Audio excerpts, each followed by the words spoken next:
Shalom teman-teman. Kasih Tuhan tak berkesudahan, rahmat-Nya selalu baru setiap hari. Terpujilah Tuhan, karena hari ini kita masih diberi kesempatan untuk beribadah.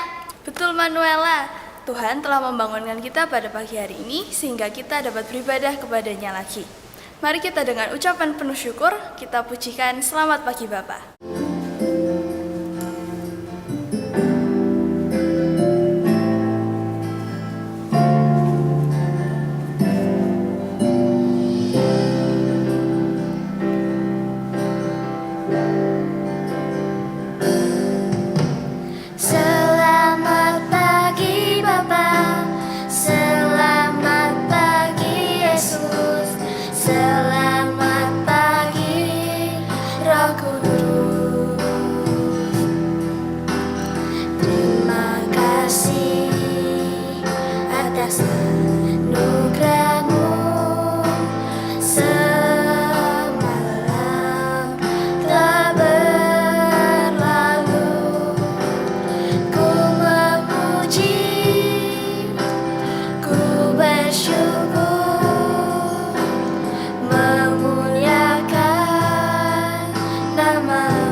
Teman-teman, sebelum kita melanjutkan ibadah, mari kita berdoa. Tuhan Yesus, terima kasih karena telah memberikan kami kesempatan untuk beribadah meskipun online. Kiranya teman-teman kami yang belum bisa hadir di sekolah minggu, kiranya dapat hadir untuk beribadah bersama kami. Di dalam nama Tuhan Yesus kami berdoa dan mengucap syukur. Amin. Amin. Nah teman-teman, Tuhan senantiasa beserta kita dalam suka, duka, maupun sedih sekalipun. Nah, mari kita dengar penuh sukacita dan semangat, mari kita pujikan Yesus besertaku.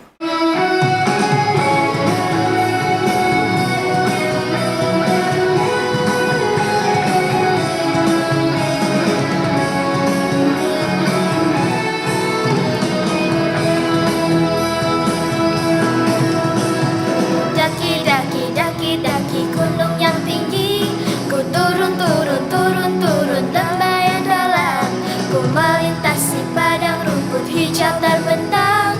Yesus besertaku,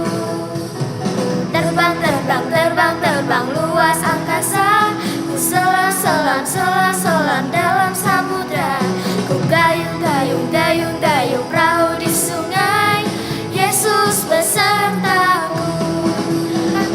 Kau ada di kiri, kau ada di atas dan di bawah pun kau ada. Di suka kau ada, di dukaku kau ada, karena Engkau Yesusku.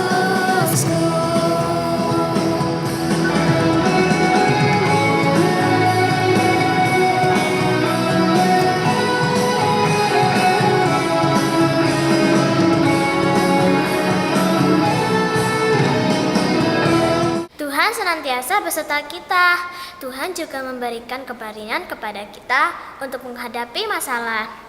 Kiranya firman Tuhan senantiasa sebagai penopang yang menguatkan kita. Mari kita pujikan bersama Yesus.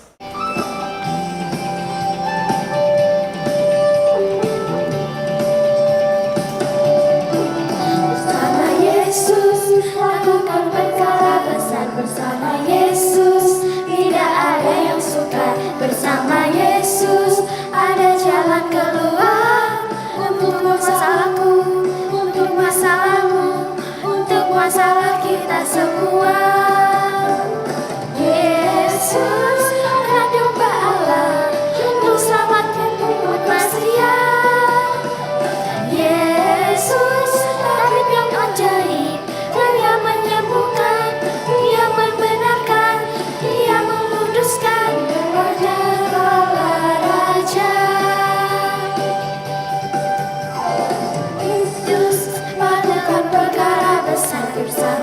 Yesus, tidak ada yang sukar bersama Yesus. Ada jalan keluar untuk masalahku, untuk masalahmu, untuk masalah kita semua. Yesus adalah Allah untuk selamat membuat manusia. Yesus tabib yang ajaib, Dia menyembuhkan, Dia membenarkan, Dia menguduskan, Dia Raja segala raja. Yesus anak domba Allah, Dia selamat manusia.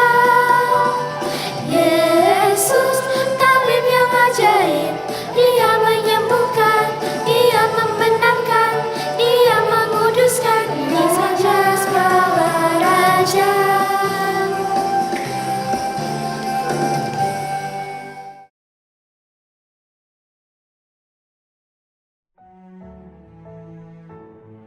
Shalom, selamat pagi adik-adik semuanya. Sudah siap untuk bersama-sama belajar dan merenungkan firman Tuhan? Nah, kalau sudah siap, yuk kita sama-sama bersatu di dalam doa. Mari kita berdoa. Bapa yang bertahta di dalam kerajaan surga, terima kasih ya Tuhan, Engkau telah menyertai kami, memelihara kami, hingga pada minggu pagi ini kami boleh bersama-sama secara daring di kediaman kami masing-masing mengikuti ibadah sekolah minggu secara online. Tuhan, kiranya bimbing kami, berikan kami konsentrasi untuk kami boleh mendengarkan firman-Mu, untuk kami boleh belajar tentang firman-Mu. Kami rindu ya Tuhan sebagai anak-anak-Mu untuk boleh terus melakukan apa yang Kau kehendaki bagi hidup kami. Terima kasih ya Tuhan, inilah doa kami, hanya dalam nama Tuhan Yesus Kristus kami berdoa. Amin. Nah, adik-adik semuanya, sebelum kita bersama-sama belajar nih tentang firman Tuhan pada minggu pagi ini, Kak Rizky mau tanya dulu nih ya. Apa sih pahlawan itu? Kalau menurut kalian, apa ya kira-kira pahlawan itu? Nah, adik-adik, pahlawan itu adalah sebutan yang diberikan kepada mereka yang rela berkorban secara total gitu ya, pada orang-orang yang memang rela untuk mengorbankan dirinya secara total sampai akhir hayatnya, sampai titik darah penghabisan gitu kali ya. Nah, itu adalah pahlawan gitu ya. Ciri-cirinya apa aja sih Kak pahlawan itu? Biasanya orang-orang yang punya jiwa pahlawan itu dia tidak mudah menyerah gitu ya adik-adik, nggak mudah menyerah yang pertama. Terus kemudian yang kedua, selalu mau mencari solusi. Artinya ketika ada suatu masalah, dia nggak fokus di masalah itu aja, tapi dia mau cari solusi nih, gimana ya caranya supaya kita bisa menyelesaikan masalah yang ada gitu ya.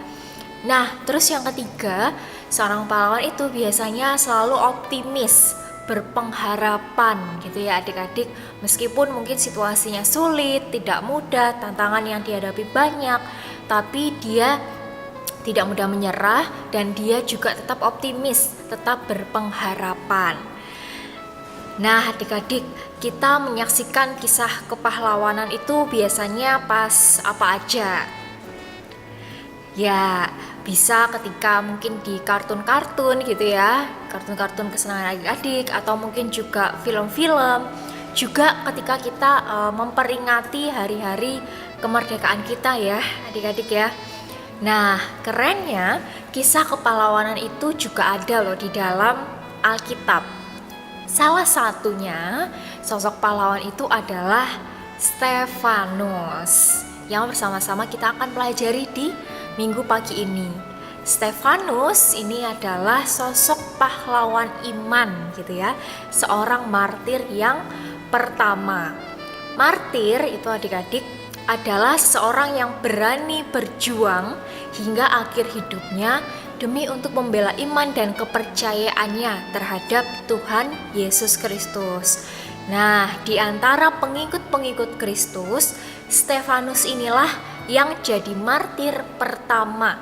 Adik-adik, Stefanus ini adalah salah satu dari 7 diaken pertama. Masih ingat 7 diaken itu siapa aja? Yang bersama-sama kita juga pelajari loh minggu yang lalu gitu ya. Nah, Stefanus ini salah satu dari ke-7 diaken itu.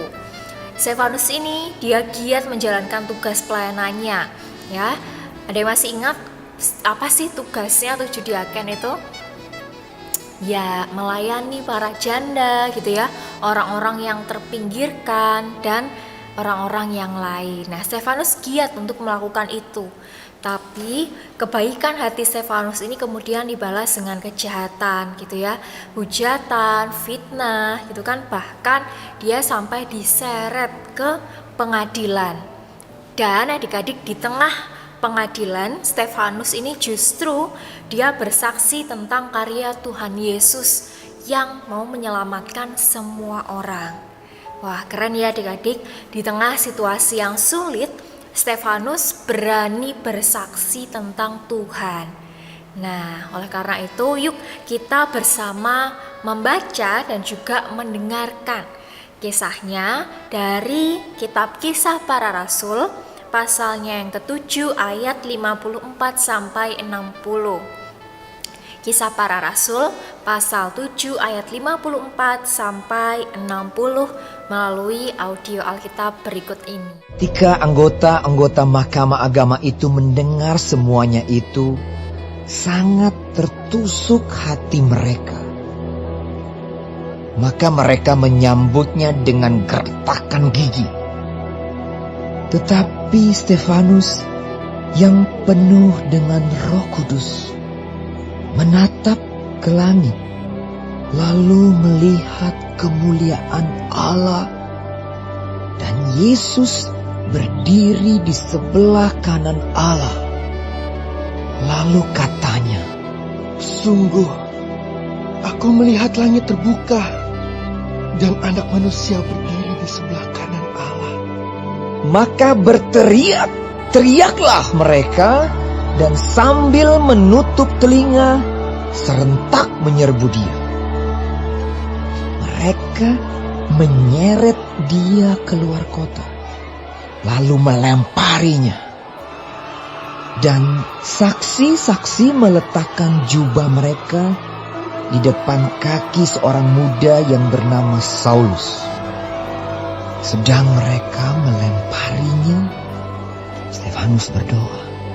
Katanya, "Ya Tuhan Yesus, terimalah rohku."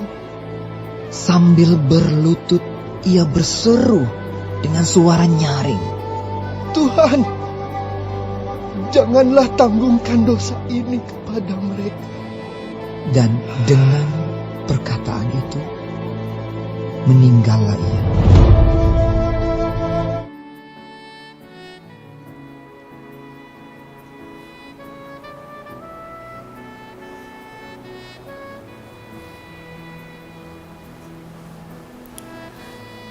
Terpujilah nama Tuhan. Nah, adik-adik, Kak Rizky tadi udah cerita ya, gimana dan siapa sih Stefanus ini. Kita juga udah bersama membaca dan mendengarkan sepotong kisahnya, begitu ya, tentang Stefanus. Nah, kalau kita lihat gambar ini nih, wah, kita bisa lihat ya di sana Stefanus dia sedang berdoa dan kemudian ada orang-orang yang melempari batu gitu ya. Kita mungkin akan bertanya gitu ya, kenapa sih kok dia dilempari batu? Kan dia baik gitu ya, dia mau melayani orang-orang yang membutuhkan, para janda, orang-orang yang terpinggirkan. Tapi kok kenapa sih ada orang-orang yang berbuat jahat gitu ya sama dia?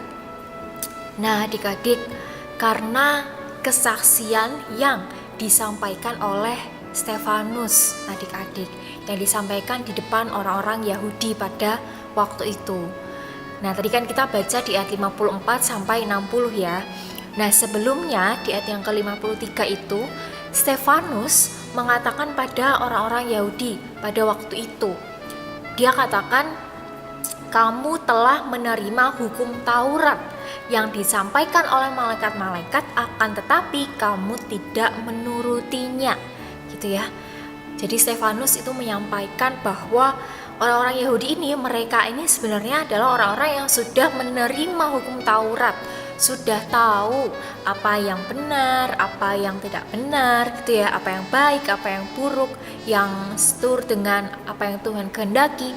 Mereka itu tahu, tapi mereka nggak mau menuruti itu semua, dan itulah yang disampaikan oleh Stefanus kepada mereka, gitu ya. Stefanus mengatakan itu semua dengan begitu tegas, gitu ya, kepada mereka. Nah, orang-orang Yahudi pada saat itu bukannya mereka kemudian introspeksi, gitu ya, sadar, oh iya ya benar ya, gitu ya, apa yang dibilang oleh Stefanus, dan kemudian mau berubah gitu, tapi enggak, gitu ya adik-adik. Mereka malah justru nggak suka gitu sama apa yang dikatakan oleh Stefanus ini, sama juga si Stefanus ini, mereka tuh nggak suka. Nah, akhirnya Stefanus ini dibenci karena keberaniannya untuk menyaksikan tentang Tuhan Yesus, adik-adik. Nah, lantas di tengah situasi yang kayak gini, di mana dia dibenci, gitu ya, difitnah sampai dilempari batu kayak gitu, apa sih yang kemudian bisa membuat dia berani? Kenapa kok dia bisa berani, gitu ya? Nah, Stefanus ini berani karena ada Roh Kudus, Allah Roh Kudus yang tinggal di dalam diri Stefanus, adik-adik. Stefanus ini berani karena dia penuh dengan Roh Kudus, seperti yang tadi kita sudah baca ya. Nah, dia juga telah menemukan pengharapan di dalam Tuhan Yesus.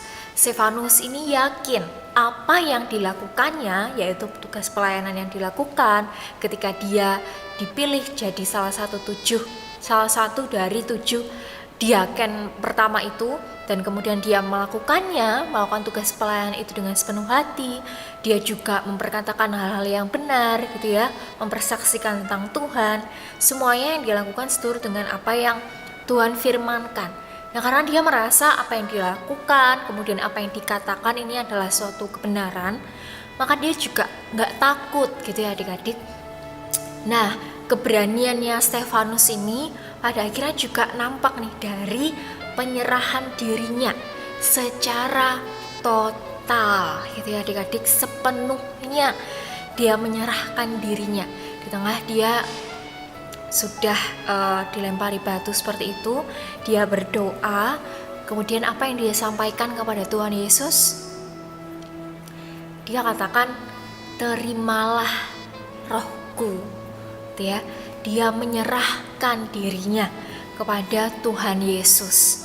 Stefanus ketika respon orang-orang di sekelilingnya itu tidak menerima dia, membenci dia, gitu ya, memfitnah, bahkan sampai ada ya kekerasan fisik, itu tadi ya, dilempari batu. Stefanus ini nggak membalas, dia tidak menuntut balasan, gitu ya. Dia juga nggak marah, tapi justru dia bisa ikhlas melakukan itu semua. Bahkan pada sampai akhirnya dia meninggal di dalam keadaan damai dan juga keikhlasan, gitu ya adik-adik. Tidak ada sama sekali perlawanan. Justru kalau kita lihat gambarnya di sana, dia berdoa. Yang dituliskan di kisahnya, dia berdoa, dia menyerahkan dirinya ketika dia mendapat penderitaan semacam itu. Nah, adik-adik, dari kisahnya Stefanus ini kita bisa belajar. Yang pertama itu supaya kita punya keberanian. Tapi keberanian yang seperti apa? Yaitu yang pertama, bukan asal berani, gitu ya, asal saja berani, gitu ya, maju atau melakukan suatu tindakan atau berkata-kata dengan berani, gitu ya. Tapi yang dikatakan atau yang dilakukan itu bukan atas dasar hal yang benar gitu ya. Bedanya kan kalau Stefanus tadi dia melakukan pelayanan itu, dia memperkatakan semuanya itu di depan orang-orang Yahudi karena dia yakin apa yang dilakukannya, apa yang dikatakannya itu adalah sesuatu yang benar. Dan sesuatu yang benar itu asal yaitu dari Roh Kudus ya, dari Tuhan Yesus gitu. Nah, maka dia yakin apa yang dilakukan dan dikatakannya ini benar. Sehingga kita juga adik-adik ketika kita diajak gitu ya, diingatkan hari ini melalui firman Tuhan hari ini untuk bisa jadi anak-anak yang berani, harapannya kita bukan jadi anak-anak yang asal berani saja, tapi kita beraninya itu karena benar gitu ya.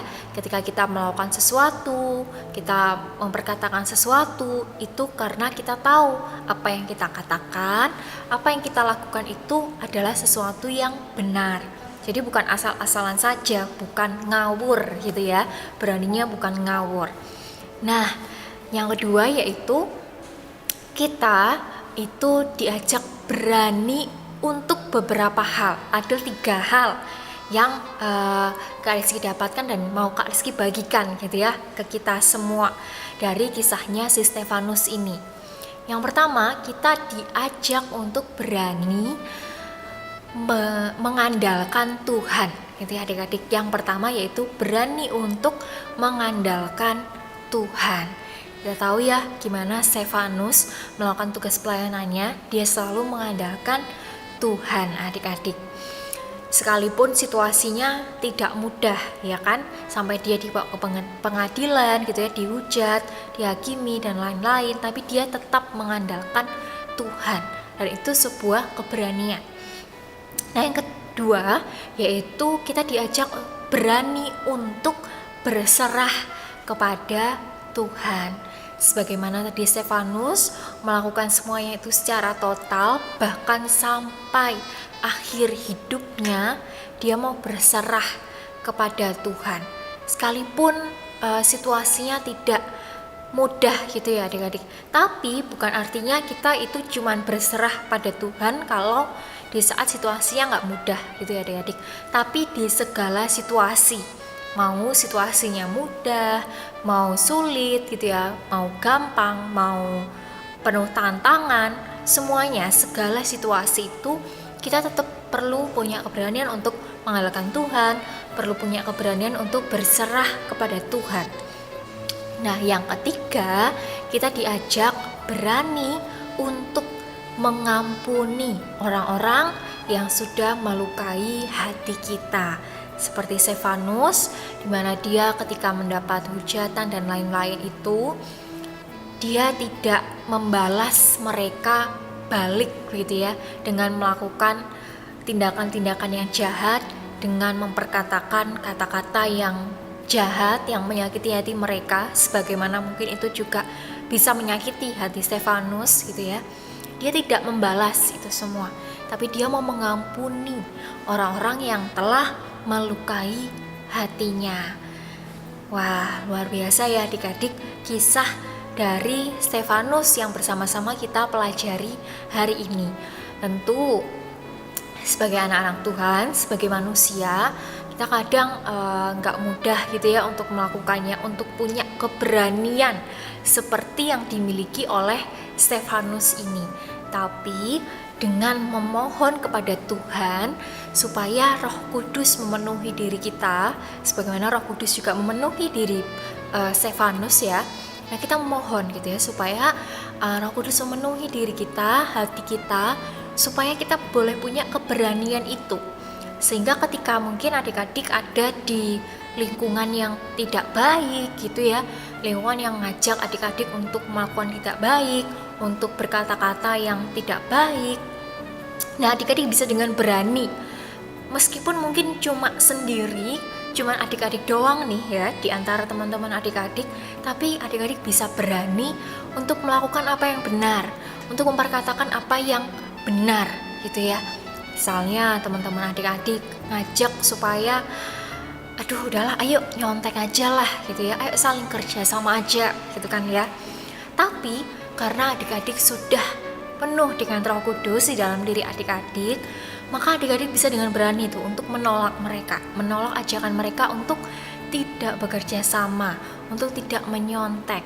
Sekalipun mungkin gitu ya, tantangan atau resiko yang harus diterima ketika mungkin mereka nggak mau ngajak adik-adik main lagi gitu kan ya, dan lain sebagainya.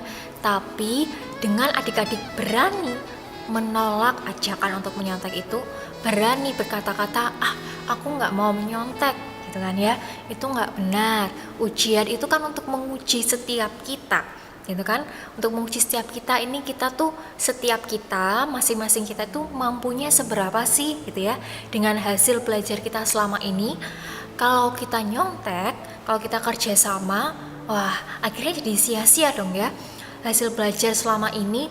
Kemudian dari hasil yang kita peroleh dari ujian itu, oke, boleh nih misal adik-adik dapat nilai yang tinggi 90 gitu ya, atau bahkan mungkin 95, 100 gitu.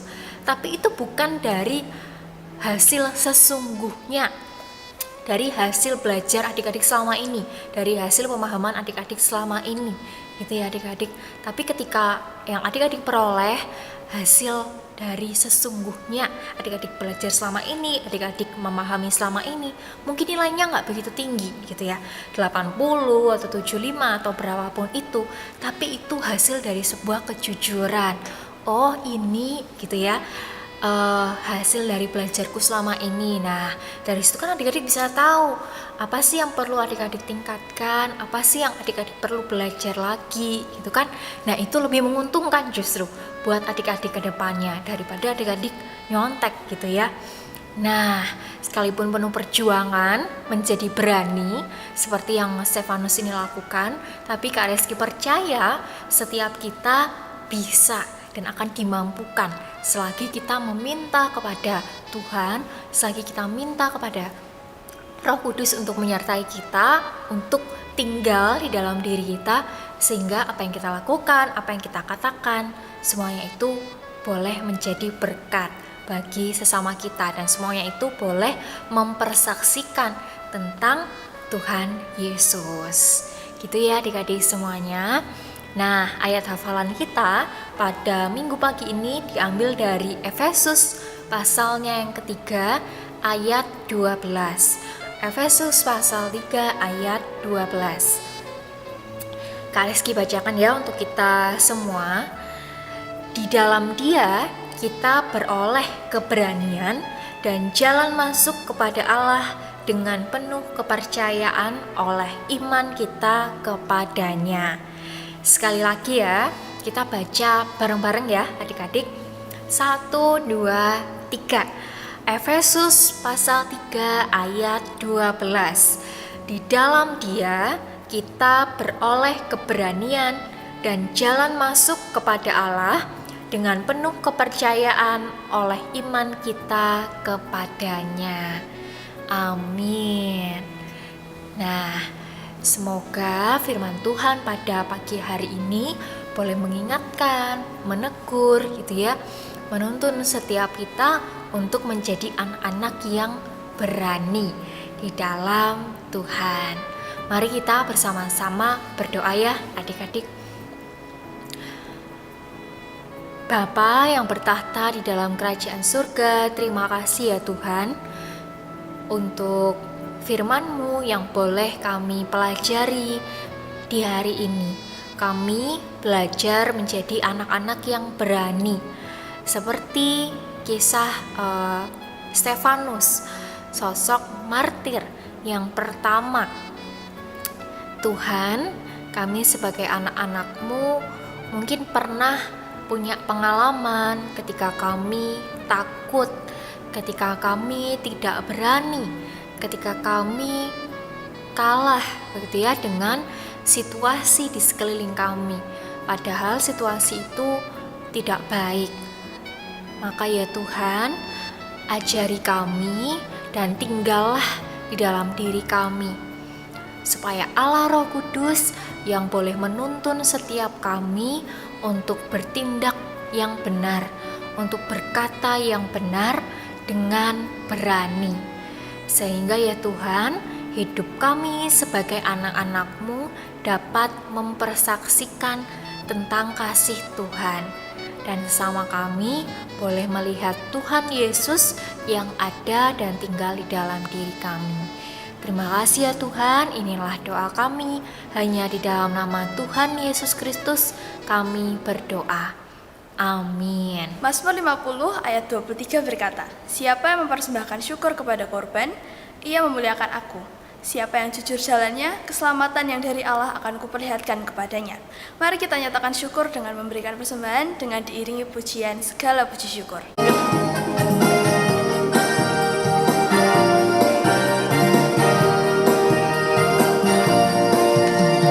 Segala puji syukur hanya bagimu Tuhan, sebab Kau yang layak dipuja. Kami mau bersorak tinggikan nama-Mu.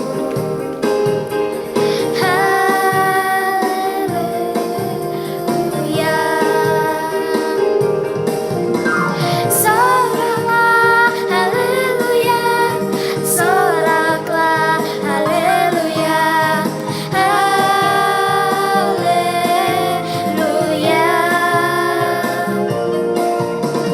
Soraklah, haleluya. Soraklah, haleluya. Haleluya.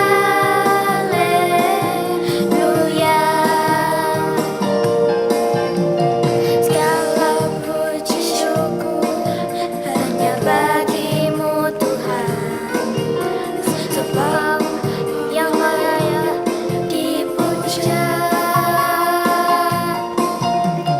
Kami mau bersorak tinggikan nama-Mu. Haleluya.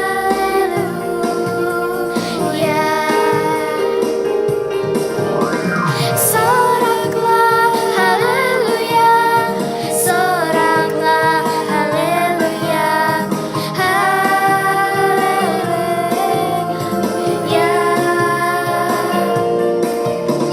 Soraklah, haleluya.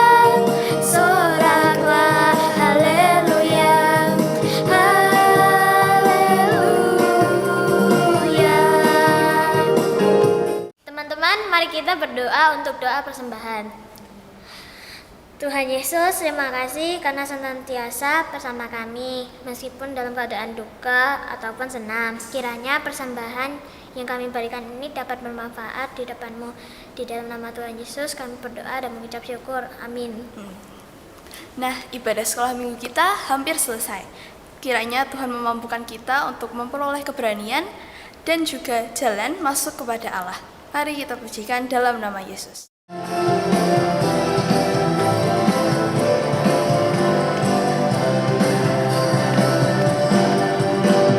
Dalam nama Yesus, dalam nama Yesus ada kemenangan. Dalam nama Yesus, dalam nama Yesus iblis dikalahkan.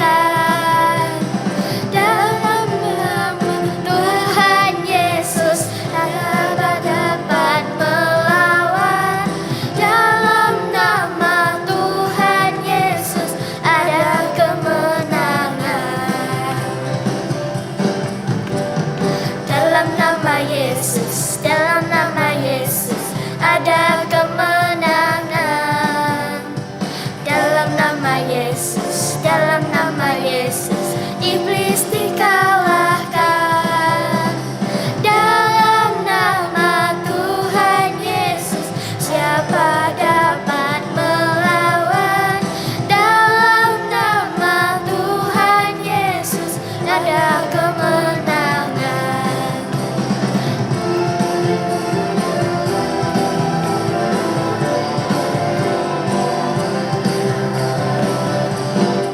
Mari kita berdoa. Ya Tuhan, terima kasih atas segala ibadah dari awal hingga akhir hari ini. Kami yang menonton online juga berkati Tuhan. Sebentar lagi kami akan melakukan atau melanjutkan ibadah kami. melanjutkan aktivitas kami, dan Tuhan berkati agar firman yang telah disampaikan sejak awal dari akhir ini dapat berguna bagi kami. Terima kasih Tuhan, haleluya.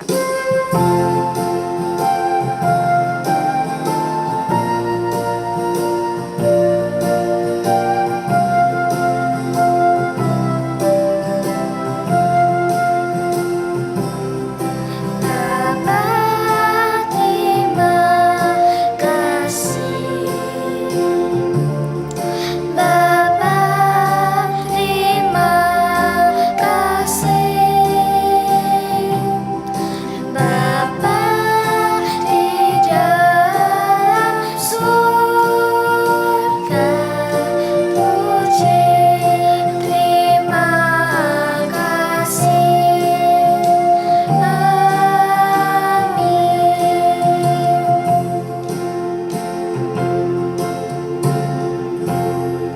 Sampai jumpa teman-teman. Tuhan Yesus memberkati.